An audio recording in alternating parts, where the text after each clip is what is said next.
Morning everyone, and welcome to today's webinar on the My Care Choices Register. My name's Jamie Hutton. I'm joined by my colleague Donna Keenan. We are the regional support and engagement leads for the My Care Choices Register in North East Essex, Suffolk, Norfolk and Waveney, and we'll be going over the training today for the MCCR, what it's about, how to get started with it, and what the form looks like when you're completing it in the first instance. So this is going to be more aimed at the creation of an MCCR record. We do have other training that goes into more specifics about editing and viewing as well, but for now that's what we'll be covering. I'm going to hand over to Donna, who's going to start off the presentation for us. Good morning, everybody. So what is My Care Choices Register? Who can use it? Installing the leader, opening and creating a My Care Choices Register form, using it on the web client and further engagement and support. My Care Choices Register is an advanced care planning tool that records people's future choices for care and treatment in the future. It's been successfully running in North East Essex since 2013. The solution is rolled out into Suffolk and shortly into Norfolk and Waveney.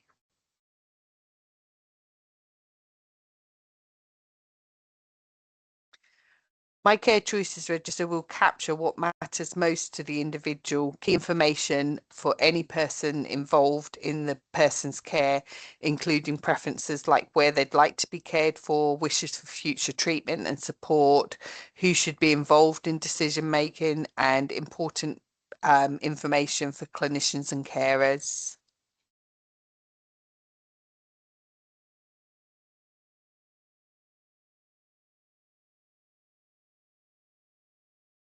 My Care Choices Register is about empowerment, compassion, and person-centered care.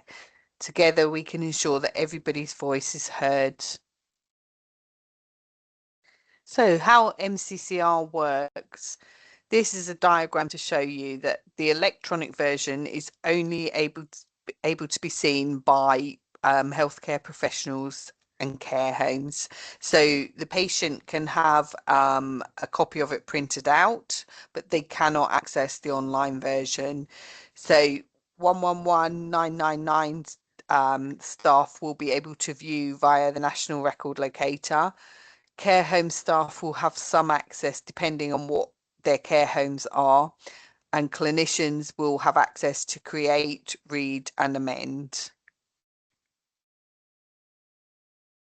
So who can create an MCCR record is GP practices, community staff, hospital staff and hospices.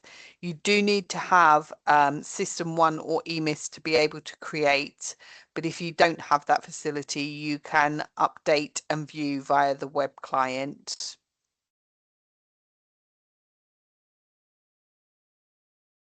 In order to have access to My Care Choices Register, your organisation will have to have a data security and protection toolkit and also sign a data sharing agreement for My Care Choices Register that permits you access to the systems.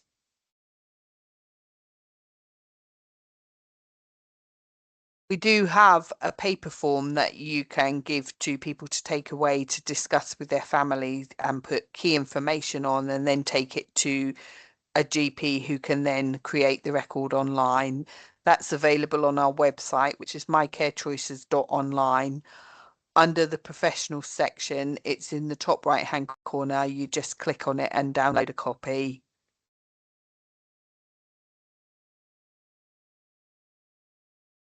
So installing the leader, you would need to speak to your IT team to confirm how to install it, depending on your different protocols and what systems you're using.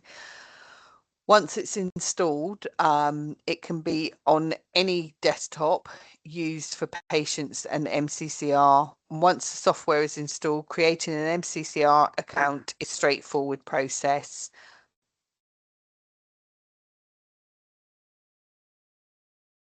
How to access the leader. So once you've downloaded it from your Microsoft suite, you will see the app in the left hand side of the picture. That is what the Valida client looks like. Then to log in, if you have a smart card, you install your smart card and it will register your smart card on to Valida. Valida clients, once it's connected to System 1 or EMIS, it will look for the patient. It will revert back to the first patient that's open, so please be mindful if you've got several patients open at a time. As you can see on the right hand side of the picture, there's a circled name of the patient, and you would just click MCCR and it would open the record for you.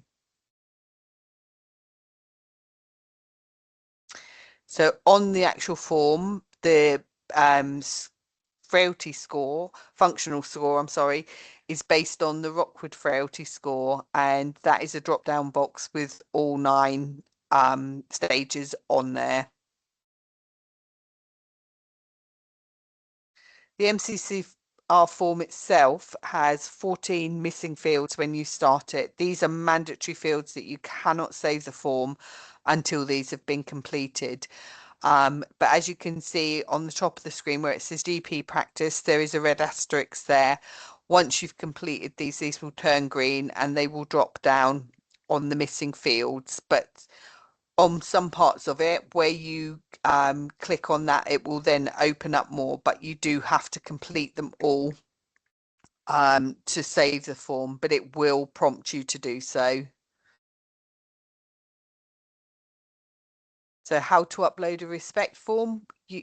Once you've got the respect form, it's very easy. We'll show you in the demonstration in a minute, but you can only have 1 copy of a respect form uploaded at any one time. So if there is one already uploaded and a new one has been written, you would need to save the original one onto your computer and then upload the new one.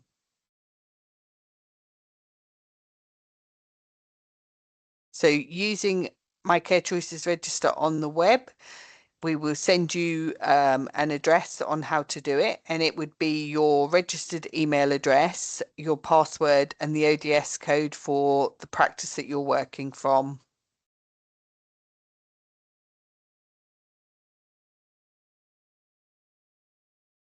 And Jamie is going to show you how to create a form.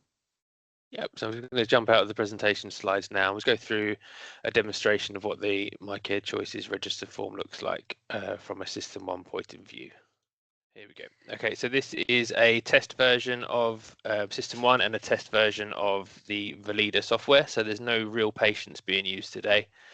This is all fictional people, so we're not going to mess around with the live system at all.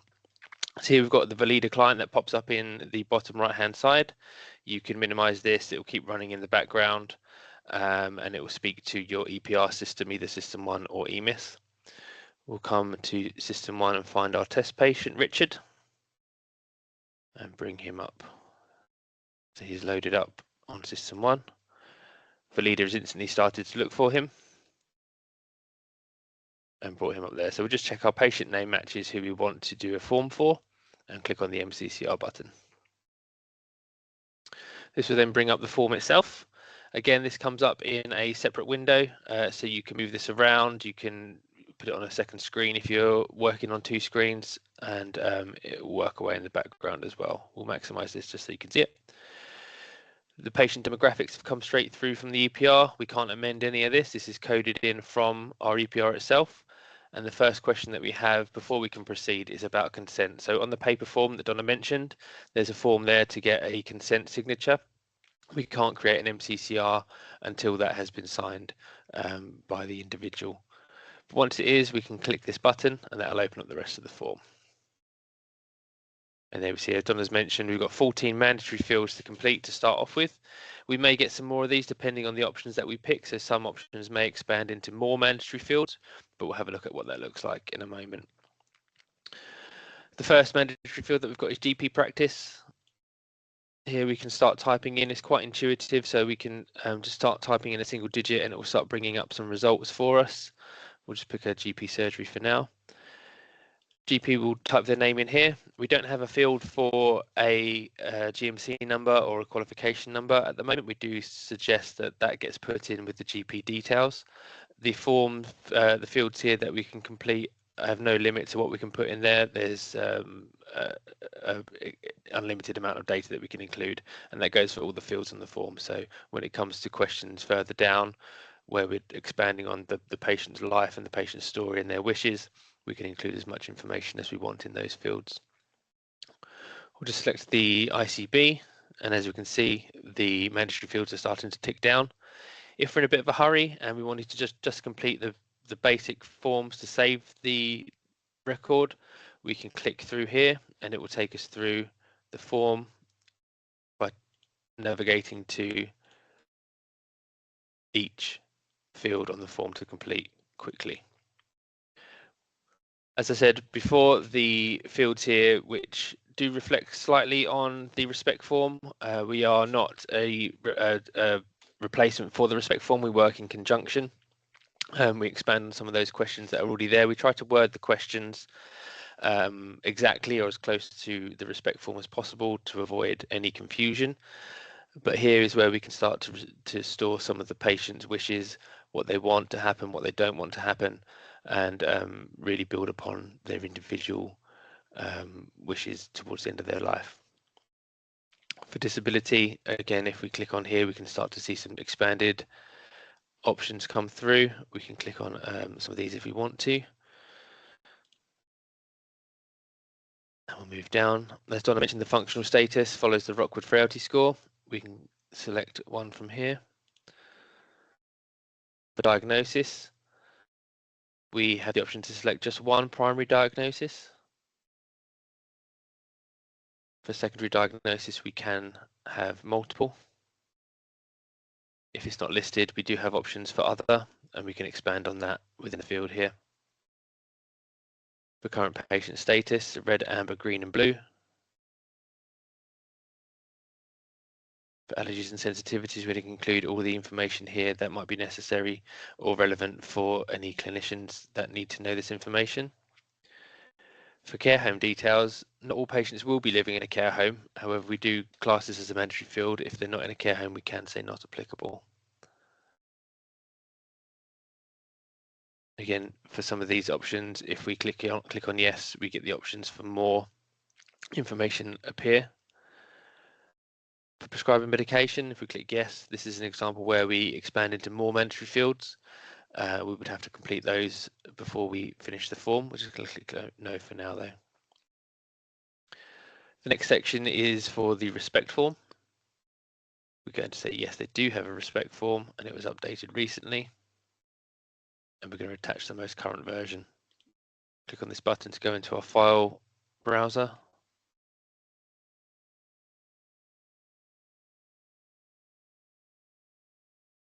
And we'll attach our form like so. As Donna mentioned, we can only store the most relevant, the most recent, respect form that we have. And this is done in accordance with your own local policies for document control. For removing and saving, you would click here and then you'll be able to attach another one. As you can see, it's grayed out at the moment. We can't attach another one whilst there's one already there. For the resuscitation decision, when this has been decided on the respect form and by the clinician, we would put this information in. We say yes, it has been discussed. We can put some more details in here if we want to. And we're given the options for the resuscitation decision. This is important because this reflects directly onto what is presented at the very top of the form if anyone comes to access it. So as Donna mentioned, the ambulance services, out of hours services, they have access to the My Care Choices register via the National Record Locator. So when they do pull up a PDF copy of this to see, the first thing that they'll see at the top will be the resuscitation decision. Likewise, if we selected the other option for DNA, that would also be presented at the top there.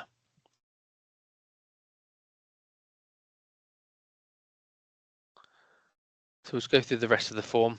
As you can see, we've only got 3 left to be able to save the form, but we'll go through the rest of the form just to show you what it looks like.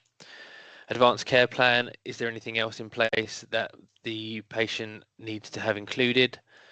We can click on yes and we can complete some more information there. We'll just click no for now. something that was on previously from the days of COVID-19. It's just been reworded just to give a more generalized approach to anything in place regarding national pandemics. Again, we can say yes to expand. We'll say no for now. Anything to do with refusal of treatment and more information regarding that. Then the form, part of the form that relates to the power of attorney, we can include information here if we know this.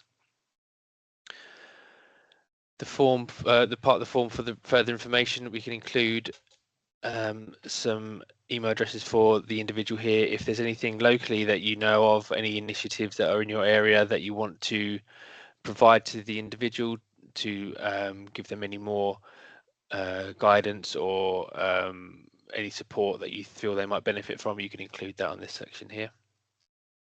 And then the consent for patient feedback surveys. This is an important field in terms of opting in to receive the text message survey, which we get back to the MCCR team to give us feedback on how this is going for the patient. So this is quite an important field to try and promote.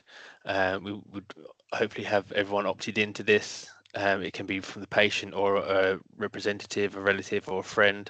They can complete this and they can give us their feedback, which we really would appreciate. So now we can see that the mandatory fields have gone down to 0. There's nothing left to complete. We've done the basic form. Everything else can be done and updated at a later date. That could either be done through the Valida client as we've just done it, or we'll have a look in a moment of how that looks on the web version, and someone can come along later and update that if they wanted to using another computer and they're logging. They don't have to have the Valida client to update an existing record. So we'll just click save to complete that.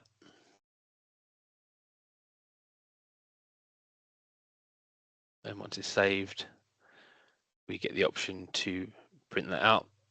This is where we can provide this as a copy to the patient to keep in the yellow folder or somewhere safe at home.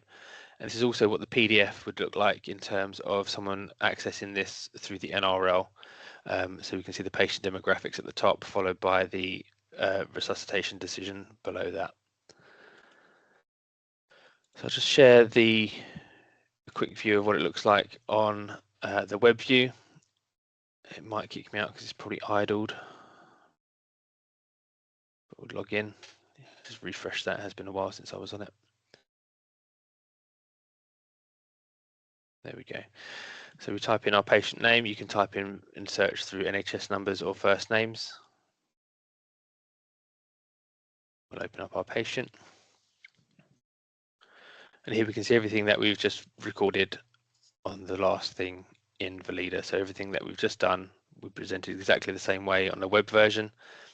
But as we said, this will only be available to be viewed or edited once the form has been created in the first instance. You can't create anything through the web version. It's only for viewing and editing, depending on your role-based controls within your organization.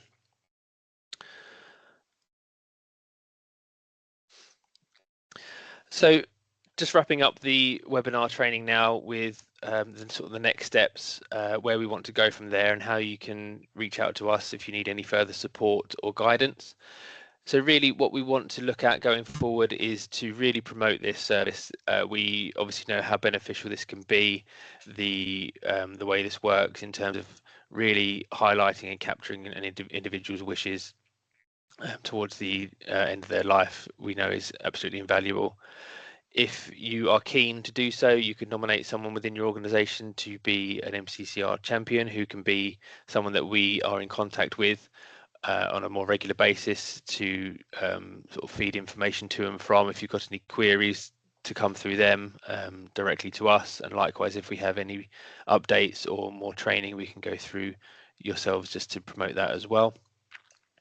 We do encourage you to have these conversations with your colleagues and with other professionals who will be using this service, especially those outside of the GP surgeries, care homes, volunteers, charity workers, anyone who might be involved in this, and just to sort of promote the work that we're all doing together in terms of capturing this information for the individuals.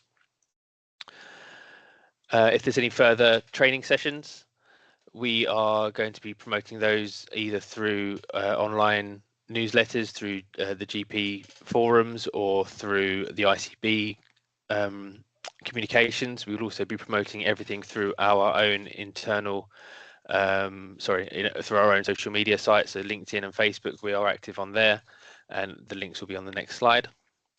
If you have any success stories, if you have any good feedback coming your way, please let us know. We'd love to have some sort of testimonials on our websites, sort of raising some of the good points and the good feedback that we're getting from the carers, the individuals, the professionals who are using this.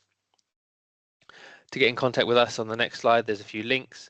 We have our email address. We also have an online booking form. So on our website, if you navigate to there under the professionals tab, you can book in 15 minutes or 30 minutes with myself or Donna, and those can be for whatever reasons you want. If you just want to have a catch up about how it's going, if you want further guidance on a certain part of the MCCR, if you want to arrange any bespoke training, you can do that through there as well. And as I said, please look out for our posts on LinkedIn and Facebook. So you should be able to click on some of these links now. They should be clickable, I hope. That is how it should work. If you wanted to go through and have a browse at any of our channels, please feel free to do so. You can see our inbox there that both myself and Donna will manage, the info@mycarechoices.online. And that concludes the webinar training from our side. If you have any questions that pop up after the event today, please feel free to drop us a message. Myself and Donna are happy to follow up on anything that you've got questions for, or any more support or training that you might need. Anything from you, Donna? No, nothing. All good.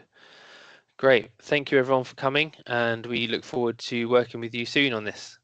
Have a great day. Thank you. Bye bye.